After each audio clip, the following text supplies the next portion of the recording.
Let's start this off by saying I am a fanatic. I'm a sucker. These vehicles are about the best I've driven for a family man with 4 kids who needs a 3-row SUV, who needs to be able to carry around his entire family, plus their gear for different activities, plus groceries for road trips or whatever, getting all your luggage packed in. An SUV of this size is just perfect for me. So if you tuned into this video wanting to hear a bunch of hate on this vehicle, there's probably not going to be much. This is going to be a legitimate review. We're going to go through what's new here with the Tahoe. We're gonna look at the exterior design. We're gonna look inside the vehicle. We're gonna drive this thing. We're gonna talk about the price. But at the end of the day, I love this thing and I wanted to get that out of the way right away. Now let's get into the review. And as a Texan, you can't discount the fact that this thing is built kind of right down the street from us in Arlington, Texas. So last year I did drive the GMC Yukon, 2 different trim levels of that Yukon, and I drove the all-new 2021 Cadillac Escalade. Really great interior on that thing. If you want to check out those reviews, I'll link them down in the description for you guys. But in this video, obviously, we're focusing on the Tahoe. So let's talk about the different trim levels offered here for the Tahoe. All right, let's hit the trims really quickly, then we'll jump into this vehicle. So at the base, you have the LS, then the LT, then the RST, then you have the Z71, which is a off-roading package. Then you have the Premier, which is what we're driving here. And then the High Country is the top of the line. Obviously, you can get those trims in either the rear-wheel drive option or 4-wheel drive option. This one is the 4-wheel drive option. And unlike the Yukon, where you can get the Yukon and Yukon XL, the Tahoe is only this wheelbase, this size. If you want to get the extended length, that is the Suburban, which I do love as well. But again, we're jumping into the Tahoe. Let's talk about the exterior of this one. All right, guys, and let's start with the exterior by talking about that exterior color. It is midnight blue metallic and definitely looks very dark, very black until you get just the right amount of sunlight shining off, where it'll give you a very vibrant blue with sparkles in the paint. It looks really good, but on a day like today, very overcast, it looks super dark, pretty much black. Up front, we have LED headlamps, LED daytime running lamps. These are the new squished lamps with the C-shaped daytime running lamps. I think the small improvements that they have made here in the front end design are really good compared to the last couple of years. The last design of the front end and those headlights were just, this one I think looks really good. That grille is specific to the Premier trim level. I think it looks really good, but if it was me, I kind of like the High Country grille the best. The Z71 kind of in my second place, and this would be my third option, but I do think it looks really good. Obviously, as a full vehicle, this thing is just big and bold, and the front end really tells that story well. Moving around to the side, we do have power folding side mirrors with those chrome caps on them, and they do power fold on lock, which is a great feature for any vehicle. We have the chrome strip that goes around the cabin. You have 20-inch by 9-inch polished aluminum wheels, and those are running 275 60 R20 all-season tires. Both the Yukon Denali and the Cadillac Escalade that we drove were running 22-inch wheels, and I actually prefer the 20s on this vehicle. It makes the ride just that much better, and I think it still looks really good. Up top, we do have a roof rack, and this one has the crossbars implemented in there, and I don't know why, but I really like how that kind of changes the shape even more to make it even more boxy, to make it even more utility looking. Those crossbars on the roof rack, even if you never use them, I think makes it look really good. Around the side, you also have your capless fuel filler. So as you pop that open, you don't have to take off the cap to give this thing some fuel. Just pop it open, fill it up, close it up. Moving to the rear of the vehicle, you can see that chrome strip along the hatch, the Premier badge there on the bottom right hand corner, the quad exhaust on this thing, which looks good but is actually real exhaust too, not just fake tips like you would get in a lot of vehicles these days. And of course you have LED tail lights and a power popping hatch. But before we get to that hatch and the cargo volume, let's take a step back and take a look at the full dimensions of this big SUV. And of course, outside of the US brands, you really can't get anything this size. This is very unique to the States and our market. Even other large SUVs from other manufacturers just don't compare to this thing. Talking about the full length of the Tahoe, your full length is 210.7 inches. And obviously, if you're looking at the Suburban or Yukon XL, that's even larger. And if you want to compare that to another large SUV in the game, namely the Telluride, which is 196.9 inches, it's about 15 inches longer. Your wheelbase here is 120.9 inches. The total width is 81 inches, height is 75.8 inches, and your ground clearance is 8 inches normally, but if you have the air suspension, that can be raised up to 10 inches. All right, and here in the rear again, let's talk about that power lifting hatch. Now, obviously the hatch opens up, but also this glass can just open up, and you got two different buttons on the key fob to do that. So you can just double tap here and the glass will pop. So if you just need to reach in really quickly and grab something, you can do that. Then obviously you can double tap the button to pop the hatch, or you can hit the button down here to pop that hatch and it will automatically open for you. And then you see the interior here of the Tahoe. Now, when comparing this to the Suburban, the rear here seems a little bit cramped. As you can see, I got my camera gear in here and stuff is kind of just piled in, but don't let that be too deceiving. You do have a total of 25.5 cubic feet of cargo volume behind that third row. Comparing that again to the Telluride or the Palisade or the Volkswagen Atlas, all which have some of the biggest cargo areas for three-row SUVs outside of these GM and Ford brands. Those you're looking anywhere from 19 to 21 cubic feet, and again, this has 25 cubic feet.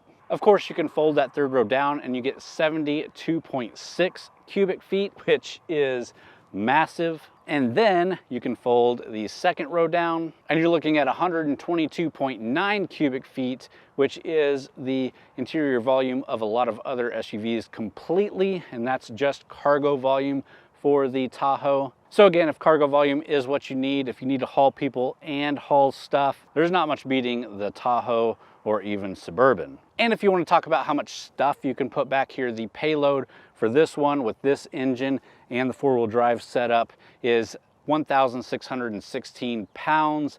So you could put quite a bit back here. And talking about the engine, let's close this thing up and go pop the hood and check out the engine we're rocking here.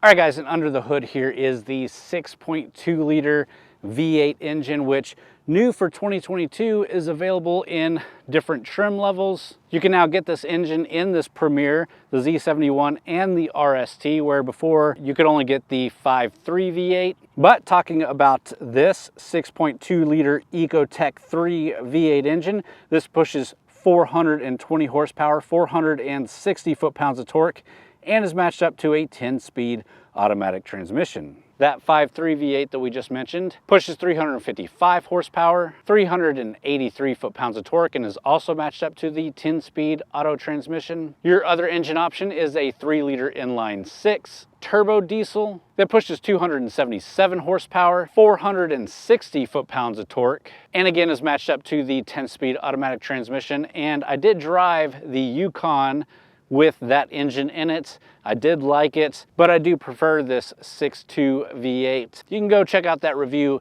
if you want to know more on that, but in this review we're mainly talking about this setup here. If you want the max trailering that this offers, you're wanting to get that 5.3 V8 with the trailering package, and you can get up to 8,400 pounds of towing. And with that, let's close up the hood and go check out the interior of this Tahoe.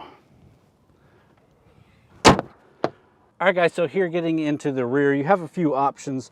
So this thing can go forward and back from a lever right here. So you can give the rear passengers a little bit more leg room. To get into the rear or to tumble it, you can pull up right here. That tumbles it down, and then that folds it up. So you have a really wide area to crawl back into those seats. You can also see there is a pass-through here in the middle. So this is the 7-passenger, not 8-passenger, which is fine with me. I kind of like the kids crawling through here because they tend to like to mess up other things. Moving back here to the rear seats, I will get all the way back, and you can see this one is pushed all the way back so I could get more leg room if I needed, but my knees fit, my feet fit, I fit with headroom. I'm 6'1", a little bit larger, and I can fit back here, no problems. Kids, 3 wide back here, no issues either. You do have USB Type-C charging back here. You have your own cup holders and little tray. There's no fold-down armrest or anything in the 3rd row. You have your own vents, and there is a quick button to fold this seat forward. So you can just reach over and push this, and that's going to tumble everything, and then you can pull on the cord and get out easily. Of course, we're not getting out. We're going to jump into this seat. There we go. Okay, and up here in the 2nd row seating, again, plenty of knee room, foot room. You do have really great features like this optional screen. And it's actually dual screens, one for each seat, and it's a 12.6-inch screen, so really large. The only thing I would say is that this design does take up any kind of accessory that you would have that would connect to the back of the seat. My son has one that connects his Nintendo Switch, so it can rest here. Obviously, with the screen in the way, you can't do that. You do have an HDMI port down here, so you can hook that up to the screen. So we do have our own AC controls back here, 2 HDMI inputs, 2 USB-C inputs, and a 110-volt power outlet. And again, super comfortable back here. Adults, no problems. Kids, fantastic. Let's go ahead and move into the front, talk about the rest of the interior, some of the tech in this thing, then we'll take it for a drive.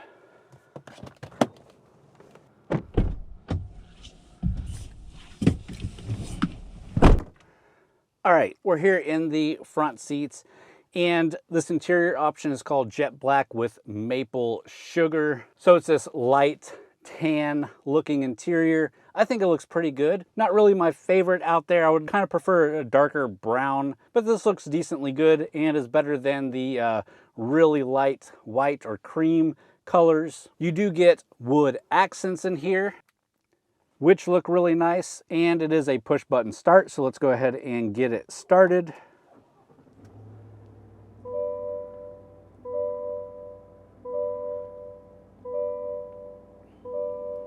And you do have the 10.2-inch touchscreen display with Chevy Infotainment 3, and this is a really great system with Google Assistant built in, so you can say things like, "Hey Google, what's the weather today?" Today in Forney, it'll be cloudy with a forecasted high of 56 and a low of 31.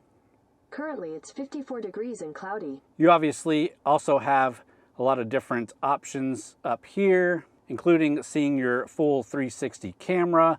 And of course, when you put it into reverse, you've got that backup camera there. You can control those rear media screens with the button right there, so you can turn them on, turn them off, and adjust different things as the driver here, or passenger, obviously. You do have Apple CarPlay and Android Auto built in, and the Apple CarPlay is wireless Apple CarPlay, and you do have a wireless charger down here, so you can throw your phone down there and wirelessly charge it. And while we're down here, you can see you have two different USB inputs, a USB Type A and USB Type C. Both of them can charge, both of them can interface with the Apple CarPlay, and you have an accessory power port right there. Moving back out is some of your audio controls here, and then your AC and heat controls down here, including heated seats and ventilated seats. And of course, if you want to control your rear climate, you can turn it on and off here, or you can click here to control the settings for the rear climate. Your gear controls are electronic. They're up here on the dash. Push in for park, pull back for reverse, push in for neutral, pull back for drive. You've got your low gears right there. Some people give the Tahoe flack about this, but your other option is a big honking shifter here on the steering wheel, or a shifter in the center. I like this personally, have no issues with it. Moving back in the console, you got two large cup holders behind that wireless charger. You've got another little pad here to throw your phone. If you just want somewhere to rest it, it's not a charger or anything. And then you've got a large cargo area right there. And then the rear cup holders for the rear seats. Next up is the 12.3-inch instrument cluster, all digital. Really nice. You've got a lot of options here, a lot of different configurations for it, and those can be configured from the steering wheel, where you do have all the controls here on your steering wheel. So this interfaces with that driver information display, and this is all your cruise settings. Behind the steering wheel, you've got a couple of buttons for your volume control here, and on the other side is audio controls. But back to this display, you can change your view on what you're looking at. You can also change the layout. We're on progressive right now. You have a classic layout. Really nice animations as well. Full digital here and a clean look. I kind of like that progressive layout. Gives me all the information I want to see. You can also see we can control our head-up display, which is a nice large head-up display. And again, that can be configured to show what you want to show, and it's nice and large.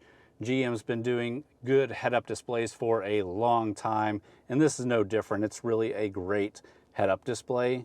Next thing up is the rear view mirror, which can be toggled to show the backup camera, which is a really good feature. I used to think it was pretty gimmicky, but the more and more I drive vehicles with it, I actually really like it. And then you have your top set of buttons, little command center up here for things like your moonroof and popping your hatch. And if you look at this hatch pop, there are 3 different settings. You have max height, 3/4 of a height, and off. If you turn that to off, your automatic popping will not work, which is interesting that that's even a setting. Whenever I got this car, it was on the off position. I thought that the hatch was broken. I was ready to call Chevy and let them know, but it was just on the wrong setting. So max is cool. If you've got to put it into a garage or something and you don't want it to open all the way, you can set it to 3/4. But I think that's enough going through the interior. Let's go ahead and get this thing out on the road, talk about how it drives, more about the vehicle in general, and then we'll begin to wrap up the video talking about the price competition and some of my final thoughts. Let's continue.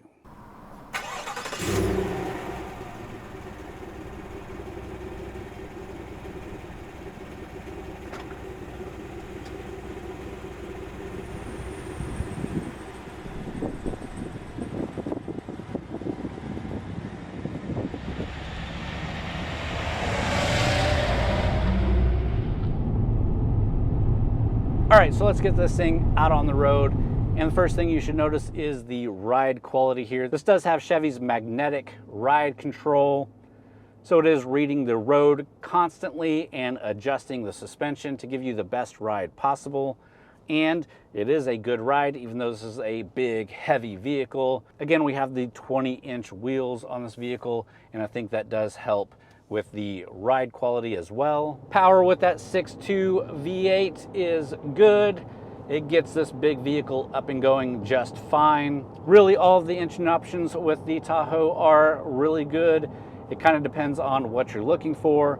Obviously, you have the more base engine option. This is the more premium engine option. And then you have the diesel if you're really concerned with fuel economy. If you've never driven one, it is very large in the lane. Parking it is not super easy, but with the 360 cameras, it makes it a lot more easy. Doing sharp corners like we're going through now, no problem. There's a little bit of lean, obviously, but powering out of them, no problem. Braking into them, no issue. Obviously, it's not a sporty SUV, so you don't want to be pushing it too hard, but it can still maintain its composure. You do have the four-wheel drive system on here, so you do have the controllers over here. You can put it into auto, and it will adjust accordingly. You can leave it in two-wheel high. You can put it into four-wheel high or four-wheel low. And again, all that is controlled here on the left-hand side of the driver. You do have drive modes, including sport, off-road, and towing and hauling, or just your normal driving mode. Fuel economy, not great, obviously. In this one, the 6.2 four-wheel drive, you're looking at 14 city, 19 highway.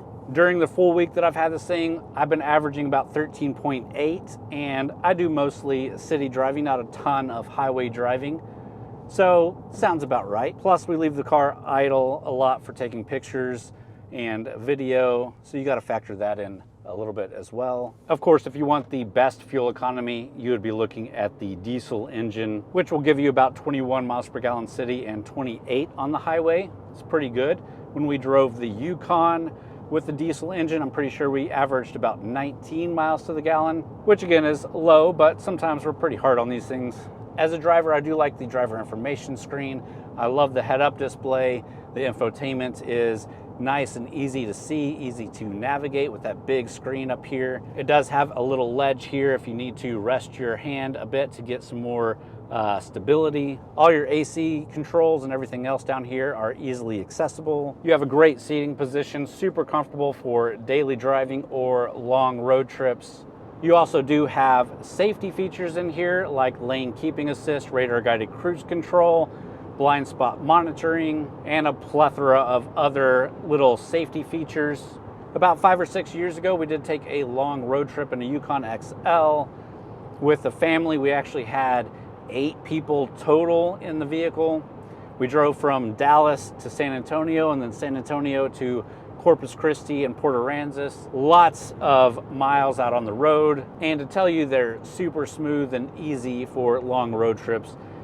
It's hard to quantify if you've never really driven one out on the highway, but this thing does fantastic.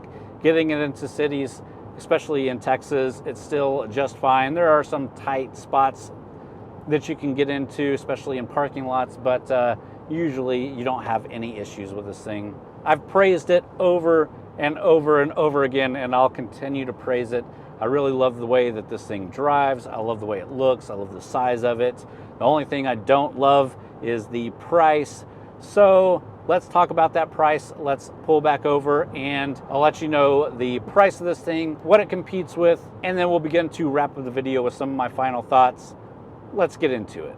All right, guys, and finally, if you're like me, you're wondering what the price of this thing is, what different competition is out there for it. So let's dive into that right now. The base MSRP for the base model is $49,700. Good luck finding one for that price though, because there's not a lot out there. Trust me, I've looked. This one, the Premier, has a starting MSRP of $66,100. But again, this thing has over $8,000 worth of options plus a destination charge. So the full MSRP for this one is $76,670, which is obviously a ton of money for a large family like myself. Your biggest competition are the other GM vehicles like the Yukon. The Escalade is definitely out of the price range of this thing, but competes with it in size, obviously. And then you have the Ford Expedition, which more competes with this on price and size. Other full-size SUVs like the Toyota Land Cruiser, the Infiniti QX80, and a few others that we could rattle off are around this in price, but not really the size. And then of course you now have the Wagoneer and Grand Wagoneer, which I did a quick drive of at an event, but I haven't had a lot of time to spend with it, so I'd like to do that before I really compared it, but they are comparable in price and size. But other than that, there's not a lot out there that competes with this. So with that, let's jump out. I'll give you my final thoughts on this thing, and then we'll wrap the video up there.